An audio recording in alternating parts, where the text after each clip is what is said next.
Hi everyone. In my previous video, we explored the concept of data mining and we discussed the 6 steps recommended by the CRISP data mining model. We also saw a practical example of how the LAPD implemented these steps to enhance their predictive policing efforts. In case you want to watch the previous video, the link is in the description. In this video, we will focus on the types of model we apply to the data. And before we reach this step, as we have seen in my previous video, it is crucial to define the project objective, which has to align with the organization needs. You need to gather the right data, clean it by removing duplicates, and handle the missing values. And if required, transform it by adding new variables or perform calculations on it. Let's dive into the most important step, modeling. It is in this step you run algorithms. These algorithms help build models that can learn from data, identify patterns, and make predictions or decisions. These models are often referred as data mining or machine learning models, and they are the core of the entire data mining process. There are two types, supervised and unsupervised machine learning, and in this video we will look into supervised machine learning model in detail. Supervised machine learning model is a type of artificial intelligence where we train the model using labeled dataset. Say for example, we have all used guidebook, especially in our senior secondary class where the guidebook you have both the questions and also the guide answers. Similarly, here you feed the model both input and the likely output to the model where the model then learns, it's trained, and subsequently when it sees similar data, it makes predictions. Say Netflix wants to recommend movies or TV shows that you enjoy or rate highly. To do this, Netflix collects data like your historical viewing data, the ratings you have provided after watching, the duration, whether you have watched a whole movie or stopped halfway, the browsing and search history on the platform, and labels this data with user preference. So, for example, if a user rates a movie highly, this is a positive label, whereas a low rating is a negative label. The model is trained on this labeled data to understand what kind of movies or shows a user likes or dislikes. For example, you've watched Inception.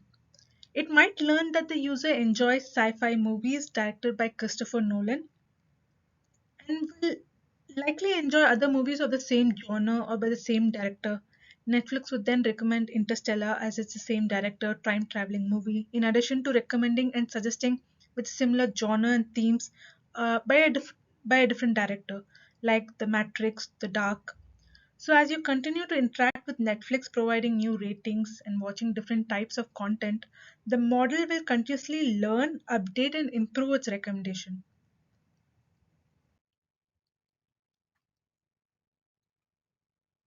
There are mainly two types of supervised machine learning algorithm, the classification and regression.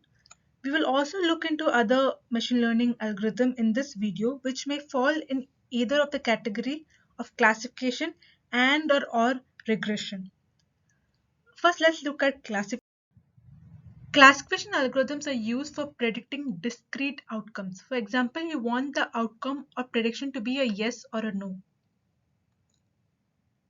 It's like sorting things into buckets based on their features. Say you're sorting shapes. You might have one bucket for square and another for triangle. In classification, there are two types, binary classification, where the outcome can take two possible values, such as true or a false, default or no default, yes or a no. And when the outcome contains more than two possible values, it's known as multi-class classification. Under regression algorithm, it is used to predict continuous values such as what could be the price, the salary, the age. Under binary classification, we have the logistic regression. It's widely used in the fields like medicine for predicting whether a patient has a disease, in finance to predict if a transaction is fraudulent, in marketing to predict if a customer will purchase a product. It's also used to identify spams in the email which you get. So instead of directly giving a yes or a no answer, logistic regression gives you a probability value between 0 and 1. So imagine you want to predict if a student will pass an exam based on number of hours the student studies. Logistic regression might say there is a 70% chance or zero point 0.7 the student will pass. There's a 30% chance that or zero point 0.3 the student will not pass. Logistic regression uses a special function called the sigmoid function where it converts the input features into a probability between 0 and 1. And the formula f of x is the output probability and x represents a linear combination of all the input features and the corresponding ways. This is a graph which represents a logistic regression model for predicting the probability of passing an exam based on the number of hours the student studied. The x-axis represents the number of hours a student has studied for the exam. The y-axis represents the probability of passing, which ranges from 0 to 1. The sigmoid curve, the blue line, which you see, which we get from after applying the formula, the points have been plotted, and as you can see, it's passing from 0 to 1. The decision boundary, the red dashed line, which is an extension of the midpoint of the y-axis, and the green dashed line, the threshold hours, which is the extension of the midpoint of the x-axis. And when all of these three meet is what you get the decision point, which is the black dot. The intersection of the sigmoid curve and the decision boundary at 5, 0.5 makes the critical threshold. This point is where the model predicts a 50% of chance a student will pass the exam if he studies for 5 hours. Linear regression is a type of supervised machine learning algorithm. It's used for predicting continuous dependent variable based on one or more independent variable. The goal is to find a linear relationship between the variables by fitting a straight line that best describes the data. Let's understand this with an example. So imagine you want to predict house prices based on the size of the house. We have a data set with the following information: the size of the house in square feet and the price of the house in dollars. The formula is y, the dependent variable, which is the price, is equal to beta 0, the intercept in the graph, which we'll see in the next slide, beta 1, which is the slope, x, which is the size in square feet. Here the graph shows the linear regression example for predicting house prices. So if you see the blue dots, this represents the size of the house in square feet on the x-axis and the price of the house in dollars on the y-axis, which we saw our data set in the previous slide. And regression line, the red line, is what the best fits the data point. It represents the linear relation between the house size and the house price as determined by a linear regression model by the calculation. The next model is decision tree. As its name suggests, it can be visualized like a tree structure where nodes represent decisions based on the features of data. Let's take an example. Say I want to make a decision to play tennis based on the weather. We have the root node. This is the topmost node in a decision tree. It represents the entire data set, which is then split into two or more homogeneous sets.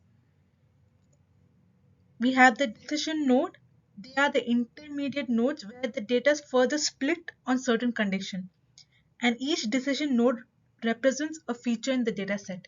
Here, now it speaks about whether the humidity is high or not. Finally, the leaf node, or you can say the terminal node, and this node represents the final output of decision, whether it's a yes or a no. In real world scenario, the depth of the tree might be complex and it depends on the number of features and how precise you want the result. The next, what we're going to see is random forest classification. It's a type of machine learning algorithm that uses multiple decision trees to classify data. The algorithm creates each decision tree using different random subsets of data and features. Each tree then acts as an expert providing its opinion on how to classify the data. The algorithm then averages the decision tree output to predict an outcome. As the number of tree increases, the accuracy of prediction improves.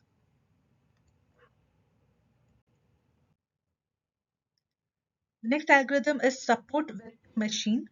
It's particularly well suited for binary classification problems. An SVM aims to find out the best separating hyperplane that maximizes the margin between different classes in the feature space. So as you can see in the figure, anything on the inside of the circle is blue and anything on the other side is red. This is actually used in Google Photos to categorize and search images. An SVM can be used in facial expression classification like happy, sad, surprised, and angry. The k nearest neighbor is used for classification and regression tasks. It's based on the principle that data points with similar characteristics are likely to have similar labels. Say a new customer visits Amazon website and Amazon wants to recommend products they might like based on purchasing pattern of similar customers. The k nearest algorithm can be used to identify these customers. Here in the graph you can see, say Amazon collects data on customers' purchases in different categories, say electronics and books. Each customer is represented by a point on the graph based on their purchase. For example, a customer who bought 10 electronic items and 8 books is plotted at 10,8. When a new customer buys some products, Amazon plots their point on the graph. As shown in the red, the KNN algorithm identifies the K nearest neighbor, that is similar customers, by measuring the distance between the new customer and existing customer, the green lines which you can see. Then Amazon recommends products from the categories that the neighbors have purchased but the new customer hasn't yet explored. Like what the nearest neighbor has purchased, it will recommend that to the new customer. These are some of the real world examples of machine learning algorithms which we discussed in this video. Machine learning models are essentially the application of statistics and mathematics. The ability to code these concepts and create machine learning algorithms is what I believe defines this field.